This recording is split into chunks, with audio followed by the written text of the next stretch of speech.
Welcome, everyone, to another edition of the Tony Sirianni podcast. I am thrilled to have Nick Gudz with us today. He is the founder or co-founder of Succession.Link and Fin.Link. Nick, welcome to the program.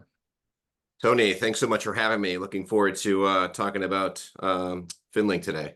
Yeah, well, it's pretty exciting. So you Succession.Link was a game changer. You founded that with a great idea, created a marketplace for anybody who has been under a rock and maybe doesn't know what it is, where advisors can, actually buy and sell books. And a lot of it was, revolved around the idea that we had all these folks that the industry is getting older. The succession is going to be an important factor coming up. So I just thought that was a really good idea and a good model at the right time. And tell us a little bit about your reasoning for starting it. Yeah. So Succession.Link was founded in 2012. My business partner and myself actually had a consulting company where we did a lot of high touch, high service recruiting for highly successful RIAs and a number of broker dealers in the industry. What we realized in that business is there wasn't enough time in the day to speak to the hundreds of advisors that were in need of succession support. Yeah. And we wanted to create a mechanism or a platform that could really connect both buyers and sellers and kind of matchmake on the succession side. And that sort of prompted the whole idea behind Succession.Link in its early days. Well, obviously, it sounds like a simple idea. No one thought of it. You know what I mean? It just makes a ton of sense when you get it together. That's all the really good ideas, right? And now you're rebranding. You're taking a great brand, gonna rebrand it as Fin.Link, and also include some enhancements. So tell me a little bit about the process, or really actually, let's talk a little bit about the industry and what do you see some of the changes in the industry that sort of leads you to say, hey, we need to have this sort of point two or whatever you call it. Yeah, absolutely. So Succession.Link, I would say when we founded the company in 2012, really was a two-sided marketplace. It was focused primarily on just buyers and sellers, right? Buyers that were looking to grow inorganically through acquisitions, sellers that were in need of a succession plan, and were interested in finding potential suitors that might be in their area or anywhere for that matter. As the business evolved over the years, we started realizing that advisors were really looking for much more in terms of support and networking capabilities. We actually sold this business in 2018, and we were fortunate enough to have acquired it back in 2022. At which point, this time around, we realized, hey, look, let's go back to the feedback that we received from our users. Let's bring in a strategic partner, which we have done, and we can talk a little bit about in Merchant. And let's really build the tools and the resources necessary for advisors to really have a foundation for one, growing their businesses through acquisition, and then secondly, advisors looking for succession to really provide them with all the tools and resources needed. Well, yeah, because as the industry developed, and even back then, when you started, there was, that real divide between folks, sort of large, sophisticated practices that were at wirehouses and the shift, in folks to going independent, right? And so that whole movement created this need, right, for somebody, because someone had to connect the dots and fill it. And advisors, as they leave a big firm, they sort of feel like they're on their own. And a lot of times when you're in the RIA space, you really don't have someone that you can connect with. So it's interesting. You're sort of expanding that whole idea of, I was isolated and alone. Who's going to get my book when I retire? To I'm isolated and alone. I still need a bunch of things if I'm Right. you want to feel part of a community, right? That's exactly right.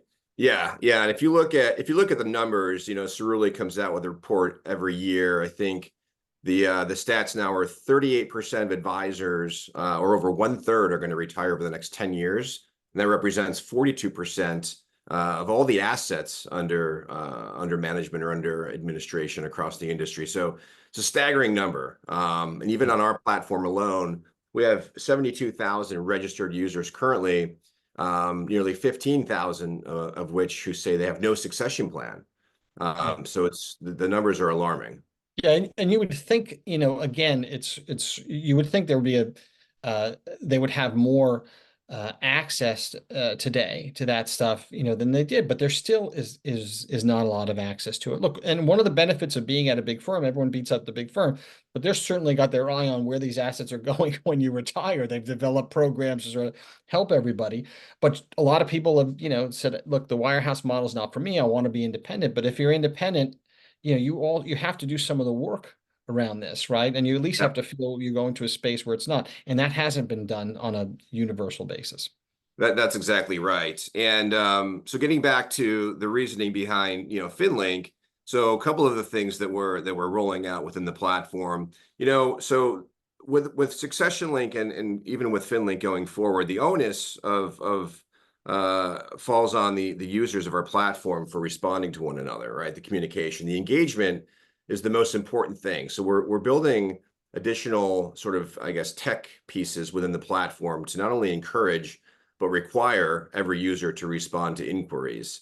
We're building a social component, right? So we have a community forum that will allow for additional networking amongst the community. And that's important too. That's getting up to the same thing. You're not in isolation when you're in the RIA world. And let's face it, LinkedIn is really such a broad a business thing that our business doesn't have its own sort of LinkedIn type of model where you can sort of get together and talk with like-minded people who have the same problems. That's exactly right. I hate to use the comparison to LinkedIn, but we really are creating the Well, I first did it. It's not your fault. the first and the largest networking platform for financial professionals. So we cater mostly to financial advisors and RIAs, but we are seeing an influx of CPAs come into the platform as well. Well, not So not surprising. I mean, that's a big part of the industry, going. I always call it the Nick Advisor Plus, right? So it's yeah. Advisor Plus Tax, Advisor Plus Insurance, Advisor. So it's that's I think a good thing to see in the industry, that it's becoming a little more connected, a little more holistic, and those people again, they should be interested in wealth management and working with us. That's exactly right. And we foresee that this platform, down the road, is going to be a great way for both advisors and CPAs to connect with one another, maybe build a cross referral business relationship and so on. Yeah, yeah. Well, and a lot of extremely successful practices use CPAs, and attorneys and the professionals that surround our business to help grow their business. Especially today, by the way, as you can't cold call like you used to. When I started, you used to be Right. able to pick up the phone and call somebody. You just can't do that anymore. Yeah. Yeah. I Yeah. mean, that's how we got started in this business, actually. So it's we know the days all too well. Yeah, yeah. I think there's also a lot of benefits about, building a powerful social network, By the way, so this part of it is the old Succession Link. You go on, if you had a transaction, you did your transaction, but in a new sort of engaged community, you'll have a lot more reason to hang around and do other things on the site. Yeah, I mean, that's exactly right. And I think additionally within the new structure or overlay, or I should say interface of the platform, we're enhancing our matching algorithm. So we're also asking for more data, more information up front. So for instance, we'll have a time frame for a seller to sell. We'll refine the interest of the users as well. So um, it'll be much more transparent on what they're looking to do within the platform, whether it's buy, sell, find a successor, and so on. So really excited to get that platform out there. Yeah, and then in term, if you're building an engaged community, you want resources, tools, things like that to be able for guys to stay engaged. So what are you thinking of in terms of that? Yeah, I mean, so we've been designing and building a market-based valuation tool. It's been in work in progress, probably over the past 12 months or so. So we have a partnership with a couple of our lenders in our network. So we have this But tool. you should talk about that too, by the way. Talk about some of the lenders and how does that work? Explain what that is. Yeah, so we have a network of service providers that help facilitate or help advisors in their quest for growth, right? So currently, it's across 4 or 5 different verticals. So legal, lending, practice management, valuation, and tax. So this network of firms will build out over the next couple of years and really firms that can help advisors grow their businesses and scale, which will be offered to our audience at a discount. On the lending side, I think we have about a half a dozen lending partners currently on the platform. And so advisors give us their data, their information. We can provide them with a market-based valuation output, and instantaneously they'll be able to get pre-approval for lending across the different lending solutions on our So if platform. I'm, so if I'm, so it's, again, I think that's another reason you got to move from Succession Link to Fin.Link, right? Because it's not just Succession. So if I'm a growth oriented RIA, I want to grow my business, I can actually, figure out how to get the lending and financial support to do that from the site. And I can also find firms that are selling or somebody That's place to exactly buy. right. Yeah. So as a buyer on the platform, you can find acquisition opportunities. You can find out, through our technology, the compatibility of that acquisition opportunity based on your business mix. Typically, the top three things an advisor, a seller will look for is geography, cultural or client fit, and then obviously valuation, right? You have to agree upon a valuation. And so this market-based valuation tool will be much like a Zillow, right? So we'll have recent transactions that we'll have, we'll call them comparables, and we'll give an advisor a realistic expectation of what their business would sell for. So for the advisor selling a practice, they can go in and sort of get all that sort of information in real time, find out what their book is valued. I think that's great. And for the seller, they're taking some of this for the buyer, they're taking some of this compatibility stuff too to see whether these firms that they're looking at match with what predictably they might want. That's exactly right. Yep. Well, that's powerful because there's a lot of hiccups usually when you start doing M&A with firms. There's always something you find you don't like or you don't want. What are some of the stories that you've had sort of over time that sort of speak to the successes and maybe even mistakes? Like what are the big mistakes advisors make when they're trying to sell their practice or they want to come on to Succession? Like what should they or shouldn't they do? Yeah, I mean, I think one of the largest or most obvious, I would say oversights is sellers not engaging with a law firm to represent their interests. We've had a number of sellers that listed on our platform that ended up leveraging or using the buy side legal team, Yeah. and that never ends well. And there's been certain instances where the deal sort of got unfolded or went south due to Yeah. obviously the interest not being on the side of the seller. So having that legal advice, and that's one of the reasons why we built out that directory. Yeah. Obviously having a evaluation done prior to or having an understanding what your business is worth prior to having conversations with potential buyers. And just having an overall understanding of your business operations, right? Just getting prepared from an operations perspective on what it's going to take to transition your business. And so we, for some of the larger deals, we've had sellers that say to us, hey, I'd love to list on your site and find a number of potential buyers for my business, but I'd also like to use an M&A firm.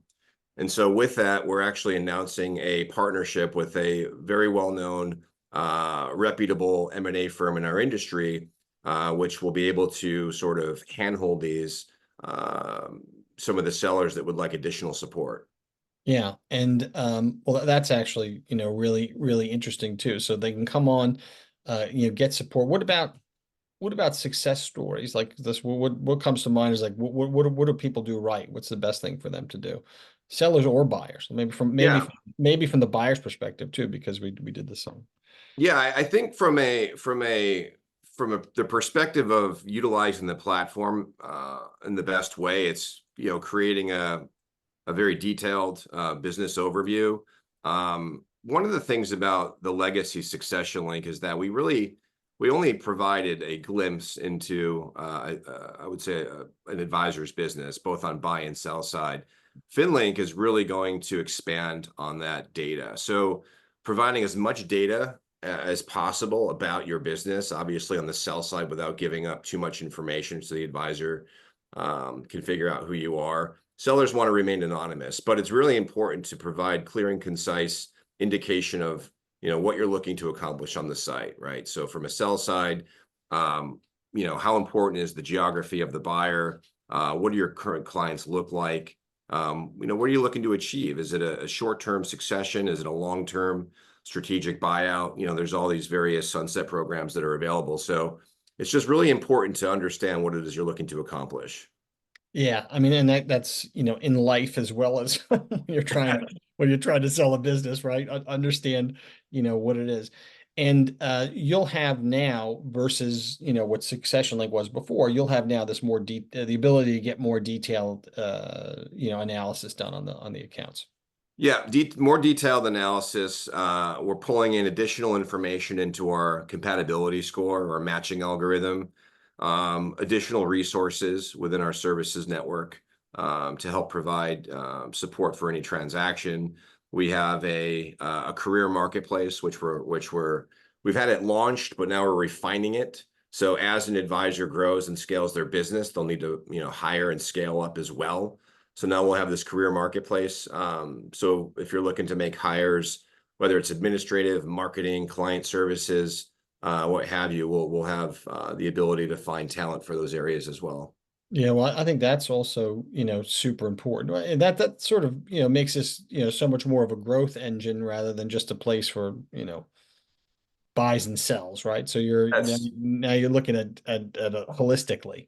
that's exactly right. I mean, if you look at, from a 30,000 foot overview, an advisor can use Succession Link or Fin.Link now to find a job out of college, right? Whether it's support role or an advisor role. They Mhm. can grow their business through acquisitions and recruiting on the platform, have access to additional resources, find and hire talent, and then one day find their successor on the site as well. Soup to nuts, man. That's That's that's exactly the right. well, look, I mean, believe it or not, that's around 20 minutes, worth of chit chat. But anything that I left out that you want to sort of leave people with Finlink? No, as I'd mentioned before, we founded this business in 2012, sold it in 18. We had the chance to acquire it back and bring on a very important strategic partner and merchant who's wholly aligned with our vision and growth of the business. And so we're just super excited to be here at this next phase of the business and looking forward to really rolling out some powerful platform for advisors. Well, look, congratulations, and I'm looking forward to checking out Finlink. Thanks so much, Tony. I appreciate it. You got it.